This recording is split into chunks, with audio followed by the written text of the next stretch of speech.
गरीब की वैष्णो देवी यात्रा। गोपाल एक बहुत ही गरीब मजदूर था। वो अपनी बीवी राधा और दो छोटे छोटे बच्चों के साथ रहता था। वो गांव के सेठ के पास मजदूरी का काम करता था।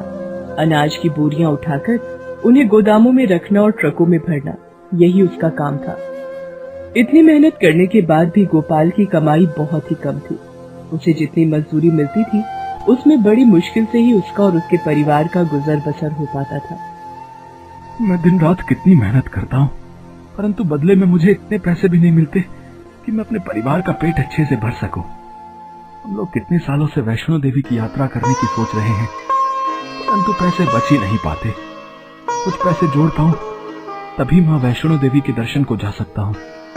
हाँ जी, कब से मेरा भी कितना मन है कि हम अपने बच्चों को लेकर माँ वैष्णो देवी की यात्रा पर जाएं। मैं हर साल माता के व्रत रखती हूँ और घर पर ही पूजा कर लेती हूँ, परंतु हमारे पास इतने पैसे ही नहीं जुड़ पा रहे कि हम माता के दर्शनों के लिए वैष्णो देवी जा पाए। गोपाल और राधा माता के बहुत बड़े भक्त थे। वो हर नवरात्रों में बहुत ही श्रद्धा से माता के व्रत करते और पूजन करते। गोपाल दिन रात इसी चिंता में घुला रहता था कि कब उसके ऊपर माँ की कृपा हो और कुछ पैसे जुड़े, जिससे कि वो वैष्णो देवी जा पाए। इसी तरह दिन बीते जा रहे थे, परंतु गोपाल की गरीबी का वही हाल था। रूखा सूखा खाने के बाद कुछ नहीं बचता था। गोपाल एक दिन अपने सेठ जी से कहता है, सेठ जी, महीने के बाद नवरात्रि का त्योहार आने वाला है। मुझे कुछ पैसे चाहिए। मेरी और मेरे परिवार की इच्छा है कि हम लोग वैष्णो देवी की यात्रा पर जाएं, परंतु मेरे पास पैसे इकट्ठे हो ही नहीं पा रहे। आपकी कृपा हो तो हम लोग यात्रा पर जा सकते हैं। आप मुझे कुछ पैसे उधार दे दें तो मैं धीरे धीरे काम करके आपके पैसे चुका दूंगा। देखो भाई, मैं मुफ्त में तो किसी को पैसे दे नहीं सकता। तुम्हें यदि कुछ ज्यादा पैसे चाहिए तो तुम्हें मेरे दूसरे गोदामों पर रात को भी काम करना पड़ेगा। अगर तुम दोनों जगह ज्यादा काम करने को तैयार हो तो मैं तुम्हें दुगनी तनख्वाह दे सकता हूँ। तुम मेरे पास पैसे जमा रखना। तुम्हें जब यात्रा पर जाना होगा तभी पैसे मुझसे ले जाना। गोपाल सेठ जी की बात पर राजी हो जाता है और घर वापस आकर अपनी बीवी राधा को सारी बात बताता है। गोपाल की बात सुनने के बाद राधा कहती है, अरे परंतु दिन के बाद यदि रात को भी तुम काम ही करोगे तो आराम कब करोगे? इतना काम कर करके तो तुम्हारी तबीयत ही खराब हो जाएगी। चिंता मत करो, मैं कुछ देर आराम कर लिया करूंगा। बाकी माता हमारी रक्षा करेगी और सब ठीक हो जाएगा। अब यदि हमें वैष्णो देवी की यात्रा पर जाना है तो इतना तो करना ही होगा ना। अगले दिन से ही गोपाल सेठ जी के दोनों गोदामों पर दिन और रात की नौकरी करने लगता है। दिन रात मेहनत करने के बाद महीने के आखिर में उसे इतने पैसे तो मिल जाएंगे कि वो परिवार सहित माँ वैष्णो के दर्शनों को जा सके। गोपाल बहुत ही ईमानदारी के साथ सेठ जी के दोनों गोदामों पर काम करता है। इसी तरह दिन बीते जा रहे थे और महीना खत्म ही होने वाला था। रात को जिस गोदाम पर उसे रहना होता था वहाँ एक दिन चोर आ जाते हैं। वो चोर बहुत ही चालाकी से अनाज की कुछ बोरियां चुरा कर ले जाते हैं। सुबह सवेरे जब इस बात का पता चलता है तो सेठ जी गुस्से में तिल मिलाते हुए गोपाल को बुलाते हैं। गोपाल, मैंने तुझ पर विश्वास करके तुझे गोदाम की रखवाली करने का काम दिया, परंतु तूने वहाँ चोरी करवा कर अच्छा नहीं किया। नहीं नहीं सेठ जी, मैंने कोई चोरी नहीं करवाई। मैं तो आपकी सेवा में दिन रात पूरी ईमानदारी के साथ काम करता हूँ। मैं भगवान की कसम खाता हूँ सेठ जी, मैंने कोई चोरी नहीं की। परंतु सेठ जी गोपाल की किसी बात पर विश्वास नहीं करते और उससे कहने लगते हैं कि जितना भी माल चोरी हुआ है उसकी भरपाई गोपाल की तनख्वाह काट कर ही की जाएगी। ये सुनकर गोपाल रुआंसा हो जाता है और सेठ जी से कहने लगता है, नहीं सेठ जी, ऐसा मत कीजिए। इतने दिनों से दिन रात मेहनत करके मैं इसीलिए पैसे जोड़ रहा हूँ ताकि मैं वैष्णो देवी की यात्रा पर जा पाऊँ। अब तो नवरात्रि आने वाली है। मैं और मेरा परिवार एक एक दिन गिन रहे हैं। आप मेरे साथ ऐसा जुल्म ना करें। मुझे अभी पैसे दे दें, चाहे तो बाद में मेरी तनख्वाह में से काट लीजिएगा। परंतु सेठ जी गोपाल की एक नहीं सुनते। मुनीम को कह देते हैं कि वो गोपाल को कोई पैसा ना दे। गोपाल सेठ जी के आगे बहुत गिड़गिड़ाता है, परंतु सेठ जी को उस पर दया नहीं आती। गोपाल रोता हुआ घर वापस आता है और अपनी बीवी को सारी बात बताता है। गोपाल और उसकी बीवी राधा बहुत ही दुखी होते हैं। गोपाल की बीवी कहती है, हे माता रानी, आखिर हमसे ऐसी क्या भूल हो गई जो हमें ऐसी सजा मिल रही है। हम एक एक दिन इंतजार में काट रहे थे कि कब हम तुम्हारे दर्शनों को आए, परंतु ये सब क्या हो गया। हे माँ, तुम ही हमारी मदद करो माँ। गोपाल और राधा दोनों बिना कुछ खाए पिए उस दिन रोते रोते सो जाते हैं। 2 दिन बाद ही नवरात्रि शुरू होने वाली है।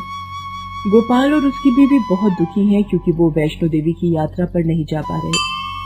अगले ही दिन गोपाल के बेटे की तबीयत बहुत खराब हो जाती है और उसे बहुत तेज बुखार होता है और गोपाल के पास दवाई के भी पैसे नहीं थे। वो रोता हुआ सेठ जी के पास जाता है और उनसे मदद की गुहार लगाता है। सेठ जी, मेरे बच्चे की तबीयत बहुत खराब है, मुझ पर कृपा करें और थोड़े पैसे दे दे। मुझे अपने बच्चे के लिए दवा लेनी है। मैंने यहाँ कोई धर्म खाता नहीं खोल रखा जो हर अरे गहरे को पैसा देता रहूं। अपने बच्चे की बीमारी का बहाना बनाकर पैसे ठगने आ गया। भाग जा यहाँ से, तुझे 1 रुपया नहीं मिलेगा। ये कहते हुए सेठ जी ने उसे धक्के मरवा कर वहाँ से निकलवा दिया। हर तरफ से निराश होने के बाद गोपाल मंदिर में जाता है और माता के आगे माथा टेकने के बाद वो मंदिर के सामने वाली नदी के पास पहुँच जाता है। उस दिन गोपाल बहुत ही उदास था। उसका किसी भी चीज में मन नहीं लग रहा था। वो सोचने लगा कि वो कितना लाचार है कि अपने बच्चे का इलाज भी नहीं करवा सकता। ऐसी जिंदगी जीने का क्या फायदा, इससे अच्छा तो वो मर जाए। गोपाल के मन में इसी तरह के बुरे बुरे विचार आ रहे थे और वो अपनी जिंदगी से बहुत निराश हो गया था। तभी अचानक सामने नदी में एक बच्चे के चिल्लाने की आवाज आती है। उस बच्चे की आवाज सुनकर गोपाल बिना कुछ सोचे समझे नदी में छलांग लगा देता है और अपनी जान पर खेलकर उस बच्चे की जान बचाता है। उस बच्चे को अपनी गोद में लेकर गोपाल जब किनारे पर आता है तो वो उस बच्चे को किनारे पर लिटा देता है। ये सब शोर सुनकर मंदिर से लोग भागते हुए नदी के पास आ जाते हैं। तभी उनमें से एक व्यक्ति चिल्लाता है, अरे अरे, ये तो सेठ जी का बेटा रमाकांत है। सभी लोग गोपाल की बहुत तारीफ करने लग जाते हैं कि उसने अपनी जान पर खेलकर सेठ जी के इकलौते बेटे की जान बचाई। ये खबर सेठ जी के पास पहुंचती है तो वो तुरंत भागे भागे नदी के किनारे आते हैं। वहां का नजारा देखकर और अपने बेटे को बेहोश देखकर वो रोने लगते हैं।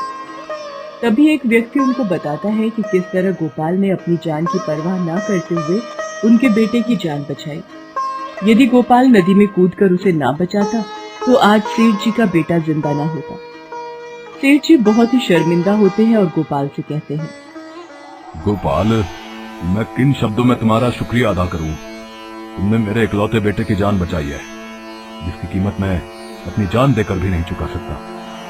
मैंने तुम्हारे साथ कितना बुरा व्यवहार किया, तुम्हें तुम्हारे मेहनत की कमाई भी नहीं दी, परंतु फिर भी तुमने मुझ पर इतना बड़ा एहसान किया जिसे मैं जिंदगी भर नहीं भुला सकता। नहीं सेठ जी, मैंने कोई एहसान नहीं किया। वो बच्चा नदी में डूब रहा था तो मैंने उसकी मदद कर उसे बचाया। ये तो मेरा फर्ज था। अगले ही दिन पहला नवरात्रि था। सेठ जी ने गोपाल को अपनी हवेली पर बुलवाया। आओ गोपाल, यहाँ बैठो। तुम एक बहुत ही अच्छे इंसान हो। मुझसे बहुत बड़ी भूल हो गई तो मैंने तुम्हें चोर समझ लिया। मुझे उसके लिए माफ कर दो। तुम्हारा बच्चा बीमार था और तुम मुझसे मदद मांगने आए थे, परंतु मैंने तुम्हारी ऐसे समय पर भी मदद नहीं की। परंतु उसके बाद भी तुमने अपनी जान पर खेलकर मेरे बेटे की जान बचाई। अब मैं तुम्हारे बेटे का इलाज किसी अच्छे डॉक्टर से करवा लूंगा। उसका पूरा खर्च मैं ही उठाऊंगा। मैं जानता हूं कि तुम अपने परिवार के साथ वैष्णो देवी की यात्रा पर जाना चाहते हो। ये लो कुछ पैसे, इसमें तुम्हारी महीने भर की मेहनत की कमाई है और उसके अलावा मेरी तरफ से 20,000 है। अब तुम इन पैसों को ले जाकर वैष्णो देवी की यात्रा पर जाने की तैयारी करो, ठीक है? गोपाल ये सब सुनकर बहुत खुश होता है और सेठ जी से कहता है, जी मुझे बहुत खुशी है। आपको मेरी सच्चाई का पता चल गया और आपने मुझे जाने के लिए पैसे भी दे दिए। आपका बहुत बहुत शुक्रिया सेठ जी। ये तो कुछ भी नहीं। तुम्हें जीवन में यदि किसी भी चीज की जरूरत पड़े तो तुम बेझिझक मेरे पास आ जाना। तुम्हारे एहसान का बदला तो मैं अपनी सारी दौलत देकर भी नहीं चुका सकता। और ये लो थोड़े से फल और मिठाई अपनी बीवी और बच्चों के लिए। माता का प्रसाद समझकर इसे ले जाओ। आज माता का पहला नवरात्रा है।